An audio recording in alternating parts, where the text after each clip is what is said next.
You work in the ICU, and as soon as you enter in the hospital, you already have a hint that today is going to be a very busy day, because as you pass by the 3 ICU stations, you notice that everybody is doing their cold blues.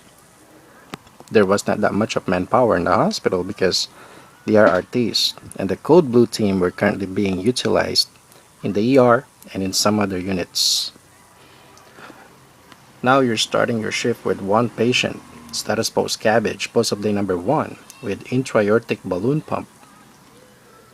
Normally this is a 1:1 ratio, but since today is a very special day, despite your grievances to your charge nurse, calling your manager at 1 o'clock in the morning, you still ended up getting 2 patients.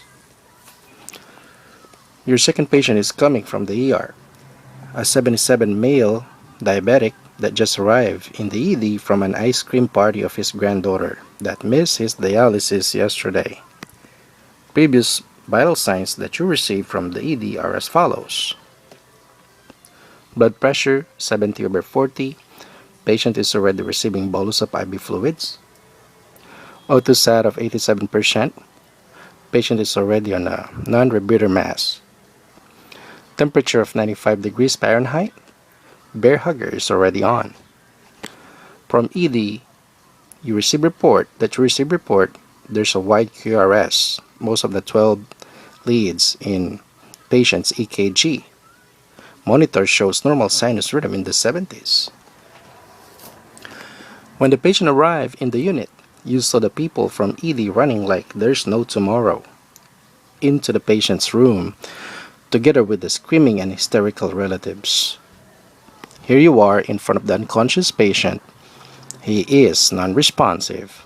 You immediately activated the emergency response system, then started checking for a carotid pulse in less than 10 seconds. There's no palpable pulse, not even a faint one. But the patient is in normal sinus rhythm in the monitor.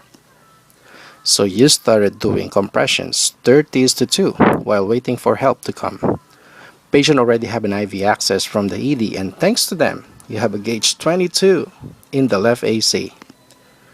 Somebody is already setting up the crash cart for €4, and someone has already prepared your meds. Another coworker is already placing the pads with the hopes that the patient could be in a shockable rhythm. Epinephrine 1 mg IV push is already given, so you were thinking about the many causes of this strategy. What's the rhythm? PEA, a very bad rhythm. While you asked to be relieved by another colleague in doing the compression because 2 minutes have already passed, you are now thinking about the HS and Ts. Then you remember this video to memorize the HS easily. Even your nursing assistant can do it. How? So this is your key sentence, or I would say these are your keywords in remembering the HS of PEA. Diabetic patient has a wide QRS, vitals crashing down. Where diabetic patient, you would think about hydrogen ion, meaning what? Acidosis, like what? Like DKA.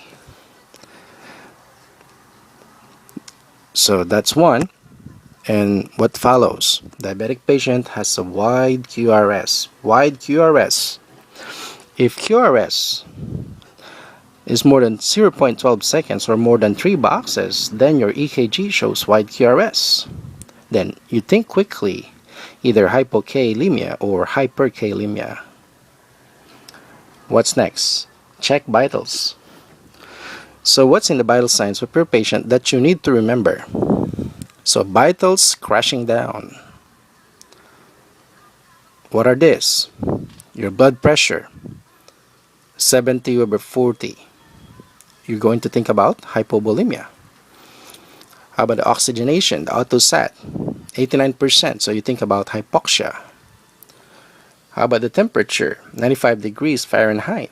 You think about hypothermia. So there you go. Diabetic patient has a wide QRS. You have to ask your CNA to check your patient's vitals.